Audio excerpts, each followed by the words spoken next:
हाल ही में फिलहाल जिस तरह से लगातार नरेश मीणा जेल में थे, उसको लेकर के लगातार उनके समर्थक थे, विरोध कर रहे थे। वहीं अब नरेश मीणा को जमानत है वो मिल चुकी है और उनकी जमानत में अहम योगदान उनके वकील फतेह राम का बताया जा रहा है। वो हमारे साथ फोन पे जुड़ चुके हैं। फतेह राम जी, मेरा आपसे पहला सीधा सवाल हो कि जिस दिन हादसा हुआ उसी दिन नरेश मीणा को गिरफ्तार किया गया, क्या यह गिरफ्तारी कानूनी रूप से उचित थी या फिर जल्दबाजी और दबाव में यह कदम उठाया गया था?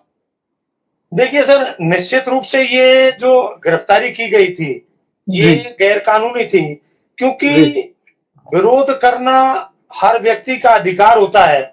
और उसी परिवेश में नरेश मीणा वहां मृतक बच्चों के आश्रितों को मुआवजा दिलाने और जो घायल बच्चे और परिजन थे उनसे मिलने वहां गया हुआ था। जी उसी दौरान वहां ऑलरेडी धरना प्रदर्शन चल रहा था, जिसमें कांग्रेस बीजेपी दोनों ही दलों के व्यक्ति वहां धरने पर बैठे हुए थे। तो नरेश मीणा अपनी यात्रा को छोड़ करके और वहां गया था उनसे मिलने। उस दौरान माननीय वसुंधरा जी वहां पधार चुकी थी। जी उनके पधारने को लेकर के और प्रशासन एकदम से हरकत में आया और वहां धरनार्थी जो लोग थे उनको साइड किया।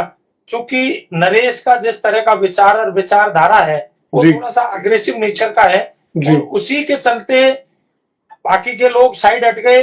नरेश भी वहां जिस जगह ये एफआईआर कराई है वहां धरने पर था ही नहीं, नरेश दूर जी था और इंडिपेंडेंट अलग ये उस पे थे। आईसीयू को या हॉस्पिटल का जो बाधित करने का जो आरोप लगाया वो गलत है। लेकिन फतेहराम जी, जो हॉस्पिटल ये कह रहा है कि भाई जो हमारी एम्बुलेंस थी उनको वहां पर असुविधा हुई, वहां पर स्टाफ को परेशानी हुई, उसमें बाधा नरेश मीणा की ओर से डाली गई है। अगर निश्चित, जी हाँ, जी निश्चित रूप से जो एफआईआर में जो कंटेंट है, जी अगर उनको पुलिस डिपार्टमेंट की और इंडिपेंडेंट लोगों की वीडियो फुटेज को अगर आप देखें तो जी उसमें क्लियर दिखेगा कि कहीं भी नरेश उस हॉस्पिटल परिसर के आईसीयू के आसपास भी नहीं था, अन्य जी लोग थे।